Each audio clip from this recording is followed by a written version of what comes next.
In December of 2015, we were expecting our third child, an addition to our family. We didn't know if that child was a boy or girl, but on a Monday morning in our house, at our kitchen table, my wife Jen told me that she had stopped feeling the baby move, and we headed to the hospital to get it checked out, and it turned out that the baby had died at 36 weeks. We went in the next day for delivery.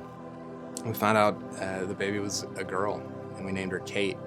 And she was beautiful, and that was a really difficult time for our family to bring our other kids into that, to engage with it ourselves. It was heartbreaking. It was all the things that you might imagine it to be, but it was also really good, because through that sorrow and through that loss and that suffering, we got more and more of the Lord. The Lord presented Himself.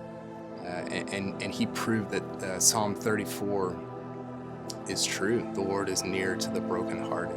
And that's what we felt that week as we went through an unimaginable pain and an unimaginable loss. Later on in that week, we had the funeral for our 36-week-old daughter, Kate.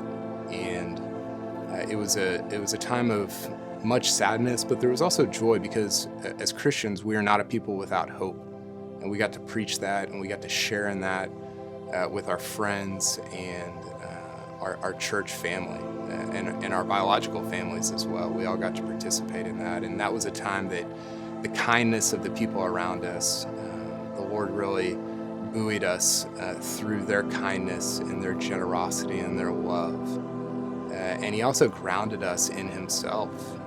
It was days and weeks and months and years of remaining steadfast in the Lord that provided us a foundation upon which to stand during the most difficult week and few months of our lives. In the months that followed, they were incredibly difficult and confusing and sad.